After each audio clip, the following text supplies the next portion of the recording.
And right now I'd like to just share with you one of the values from Cultivemos that we're going to make part of the conference theme today. And that value is collaboration. And so as a definition, we honor and support collaboration between all parties included, but not limited to farmers, service providers, and state departments of ag. We recognize that reciprocity and generosity are the building blocks of collaboration, and we recognize that a truly collaborative network is interdependent. We are successful when we work together and share resources. And actions and commitments for collaboration, the network will create feedback loops between all stakeholders. The network will build in sufficient time to allow for collaboration on all aspects of the project. And the creation of cohorts within the network will allow for creative collaboration between network members.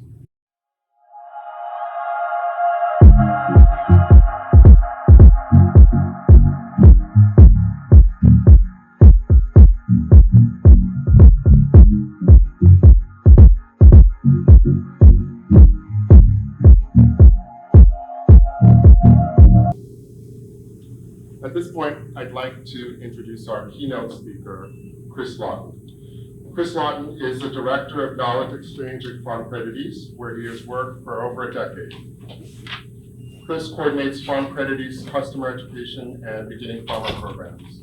He grew up in Eastern Massachusetts, where he worked in his family's greenhouse and nursery business before joining Farm Credit East. He holds a bachelor's degree in horticulture from Cornell University, a master's of business administration from the University of Massachusetts, and finally a master's of science in applied and resource economics from our own University of Connecticut. Warm welcome to Chris Laughton. Thank you.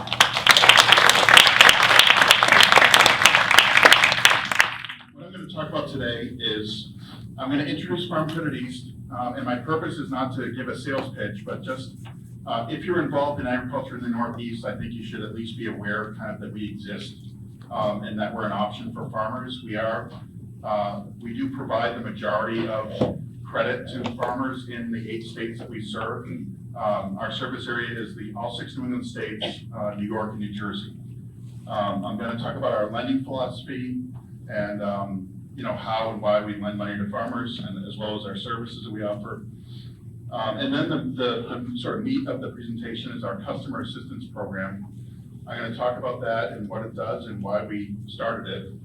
And then I'm going to talk about additional resources that are available to everyone, because our customer assistance program is, what it is, it's available to our customers. So if you're not a Farm Credit customer, then it's not available to you, but there are a number of other resources that are open to everyone. So I'm going to touch on some of those as well. And then we can have some discussion. So Farm Credit East is part of the National Farm Credit System. The Farm Credit System was established in 1916 to serve the entire United States. Today it's made up of about 60 independent farmer-owned cooperatives that each serve defined territories. Our territory, as I mentioned, is 8 Northeast states. And within those states, we have about 18,000 customers. We have more than $10 billion in loans to farmers, forest product producers, and fisher folk. And part of our mission is to serve young, beginning, small, and veteran farmers. And one of the benefits of being a Farm Credit East customer is that if you do borrow money from us, you become an owner of the cooperative. We are farmer-owned, and we distribute a portion of our profits that we don't need for operations to our customers, and that's totaled more than $1 billion that's come back to our customers in the form of dividends. So here's just a map of our service area. We have 25 offices and a staff of almost 600.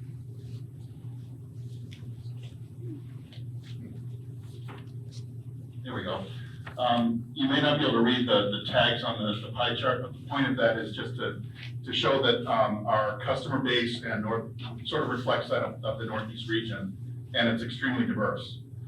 Dairy is our biggest sector, primarily because of the predominance of dairy in Vermont and New York State. Next is forest products, so a large chunk of that's in Maine, as you might imagine. And then it's a large number of small slices, if you will, of different types of agriculture. We have a large number of customers that serve local markets and sell direct to consumer. We have many part-time and small farmers. And we endeavor really to serve all types of producers, whether they're big or small, conventional or organic, or wholesale or retail, or what have you. Okay, in addition to our core business is loaning money to farmers for things like real estate, equipment, operating lines of credit, but we also have a suite of business services that we offer as well, like tax preparation, record-keeping services, crop insurance, payroll, and business consulting. That's just a slide that shows our patronage dividends that we've distributed over the last number of years. Giving back to the community is an important part of our mission. We do a number of industry and event sponsorships for different agricultural organizations.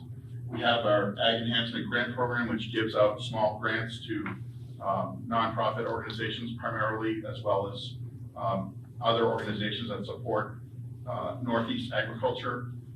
Youth development is a big focus for us, so we give a lot of money to FFA and 4-H, as well as the CASE Ag Business Curriculum, which is not used, I don't think, at all in Connecticut, but it's used in some other Northeast states and a lot in New York State, which is part of their ag high school programs that are offered in vocational and regional high schools. And then we also offer scholarship programs. We give out about 30 scholarships to young people that are studying agriculture at universities in the Northeast. And then we offer farmers market grants to farmers markets throughout the region.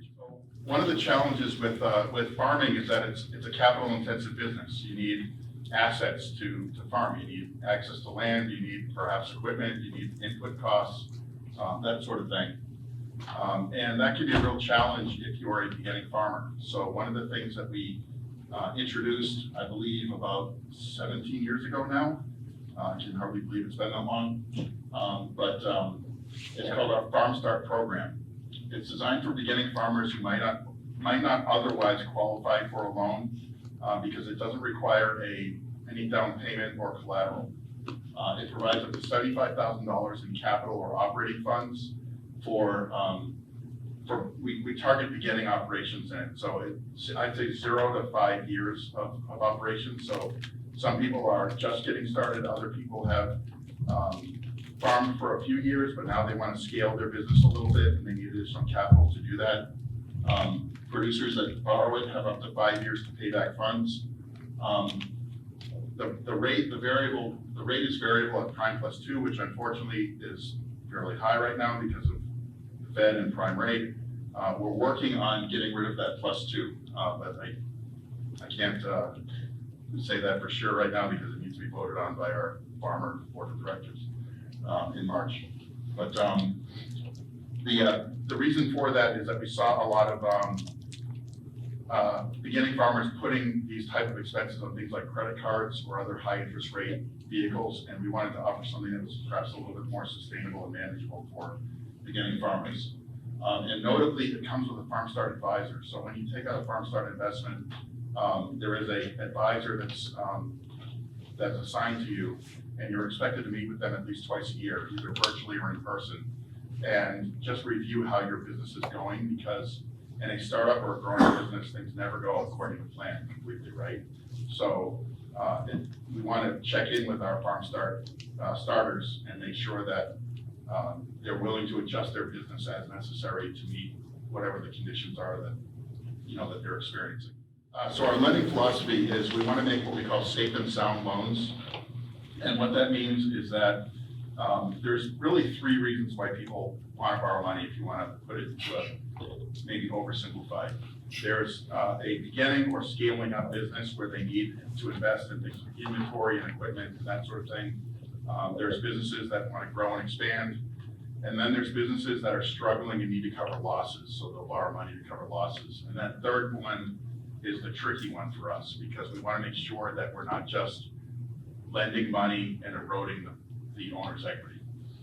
We don't want to loan money that the person can't pay back. And of course, that's makes sense as a lending institution. We don't get insolvent if people don't pay back loans, but we also want to not saddle people with debt that they can't repay.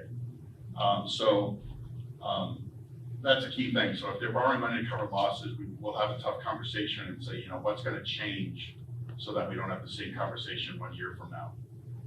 Because we don't want to just keep lending on a business that's not going to survive and erode the owner's equity. Avoid making unsound loans and put the borrower underwater. We want to be a partner in a continuing business. And part of that is a commitment to serve a diverse agricultural community, including young, beginning, small, and veteran farmers. So our customer assistance program, Farm Credit East and many other larger employers and even smaller employers now, many of them offer an employee assistance program. And I'll explain what that is and what that does in a minute.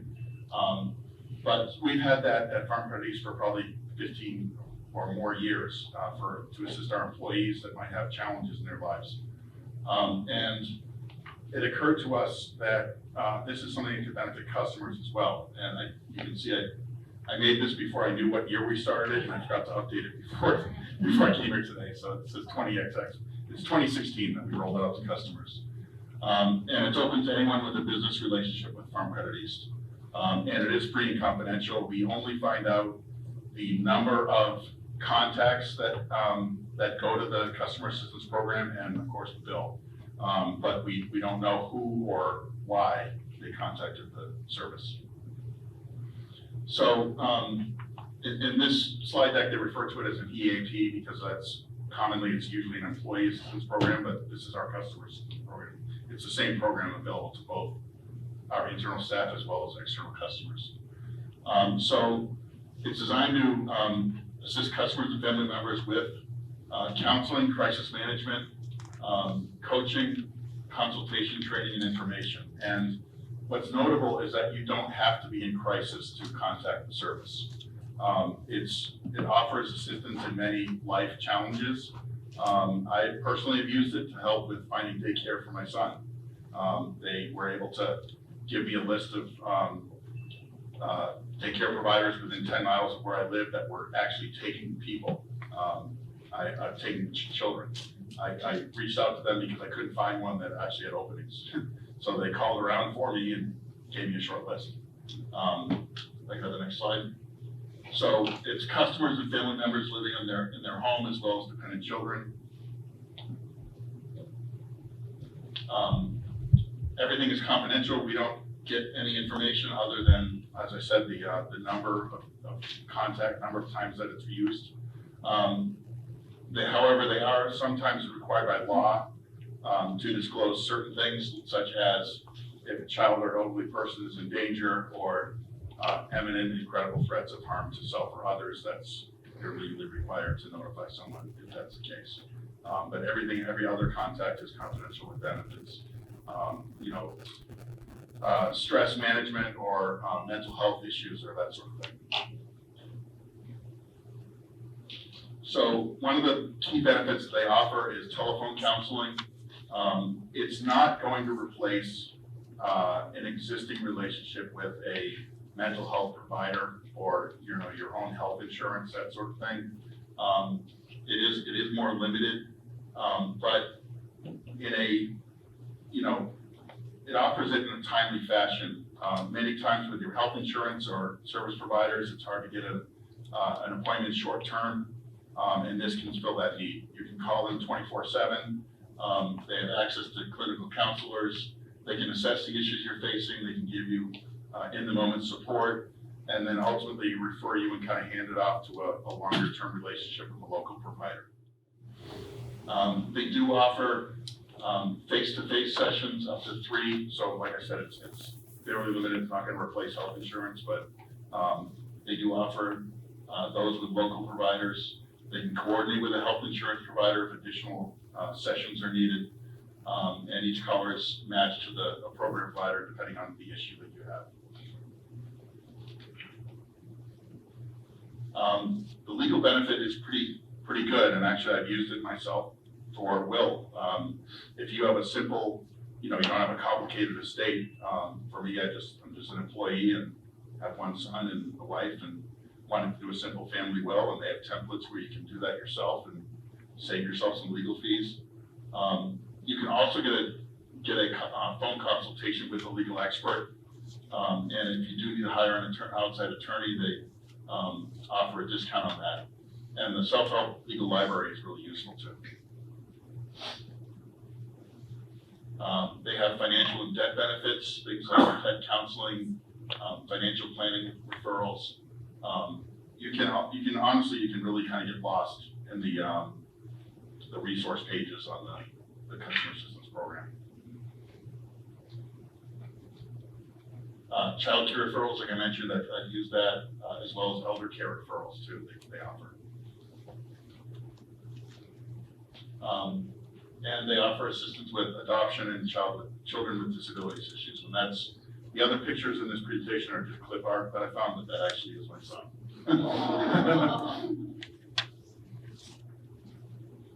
And then the personal assistant is almost like a concierge type of service. I don't know if they set a limit if you start using it a lot, but they can really help you out a lot of different things. You know, like I know some of my fellow employees, I don't really know how much, we have a sense of how many customers have used it. We'd like to see it used more, to be honest. Not that many customers really have used it, but we have had a number that have. Our employees probably use it a little bit more, just probably because they're more familiar with it, perhaps. But I know coworkers that have used it to find summer camps for their kids. And they do offer online support groups too. I tried to find, employees and customers that have used it to try and get some anecdotal information. But one of the challenges, because I talked to our HR department and they said basically like, we don't know, really who's used it. So we just have a number of people. So it was hard for me to kind of find out. And also they may be using it for personal reasons. So I didn't really want to try and find someone that maybe had used it, because I don't know if they want to share necessarily what they've talked about. And then they offer both self-help as well as guided coaching in a number of different areas. And they have online, like self-paced online classes you can take too. I'm not going to spend a lot of time going through all this, but just the point is that there's a lot there, and they offer training courses and compliance resources. Like we've had some employers, if you, in Connecticut in particular, if you have any employees, I don't know if there's a lower limit, you have to do harassment training with them. That's legally required. And so they offer the sort of online class that you have to take, to meet that requirement. The EAP website, if you are a customer, I have information in the back, the phone number, and the website URL to access it. The first time you use it, you just have to go online, identify yourself as a Farm Communities customer, and make your username and password, and then you can access all the online resources. And then that's just the home page. It talks about the benefits and learning centers that are available on it. So just to recap, we established this program because we wanted to offer assistance to our customers because farming is stressful. And this is something that I've been, I don't want to just assume that this is always for a severe crisis. One of the things that's, I think, good about it and allows perhaps reduced stigma to some extent to call it is that you can call it for really any life challenge. It's not just for crisis management. So you're not necessarily, identifying yourself as someone in crisis by calling the number and asking for help with really just about anything. But if you are in a crisis situation, it can be a good resource. And I've been touched both personally and professionally with issues like depression, mental illness, suicide, that sort of thing. We have had customers that have died by suicide. I don't know the number, but I know that it's more than a couple. And aside from the tremendous human and family tragedy that represents, It often leaves the surviving members of their family and loved ones in a tremendous legal and financial bind and mess, if you will. And so that's one of the reasons why we decided that we really needed to do something to, offer assistance to people that were facing challenges. So, you can access this service anytime. I wanted to importantly mention that I'm here not just to talk about Farm Credit's customers and what we're doing, but that there are a number of additional resources that are open to everyone, regardless of your situation. So the Farm Credit Council, which is our national trade association, so that's like all 60 independent farm credit members are members of the council. They offer what they call rural resilience training. That's a hard thing to say. And this is really oriented towards service providers more than farmers. It provides training for people that are serving farmers on stress management and mental health and how to be a resource and ally to people that are facing those kind of challenges. It is free and open to the public, and there's the URL to access it. Or you could just, I suppose, Google Farm Credit Rural Resilience and it should come up. Another one is American Farm Bureau has sponsored what they call Farm State of Mind. There's the URL there, and it offers resources for stress and mental health nationwide. That is free and open to the public. There's the Agri-Stress Helpline that's available through agrisafe.org website, or there's the phone number. Farm Aid offers crisis counseling as well as more than that, just really any kind of financial stress issues. You can reach out to Farm Aid at their website or their phone number. The Northeast Center for Occupational Health and Safety, there's their website. They don't offer a crisis line or that sort of thing, but they do a lot to help train farm businesses on safety issues and ergonomics, and help do things to reduce workplace injuries. Farming, fishing, and forestry, the three industries that we serve, also happen to be three of the most dangerous industries in the country by workplace injury statistics. So the Northeast Center for Occupational Health and Safety offers resources to try and help farm employers, I guess you could say, with helping keep their workers safe. One of the things that they offer is a program called the ROPS rebate. For example, if you have an older tractor that doesn't have a roll bar, you can get that cost shared at 75%, I believe, and they'll do even older tractors too. When I first took over operations of my family's nursery, we had a number of old tractors, including some like 1960s era farm hauls. And one of the first things I did was we had like 16 tractors, and I got ROPS for all of them using the ROPS rebate. And they were able to even retrofit a 1965 farm haul with the roll bar. So Agribility is another service that focuses on farmers that have some disabilities and adaptive technologies and that sort of thing to enable them to farm more successfully. One of the things is that I know that this conference is called Farming with Disabilities, and that's kind of the term we have, but I never really loved the term disabilities because everyone has many abilities, and I think I'd rather focus on the abilities we have rather than the one that we're challenged with. But any of those sort of obstacles to overcome, Agribility can really help with that. And I'm sure I haven't covered all of the resources that are available out there. I know we have some excellent service providers here in the back. I would highly encourage you to stop by and talk to the people that have their tables here and learn more about what services that they can offer to you. So I guess with that, we can have questions or discussion, or I'll just turn it back over to Robert.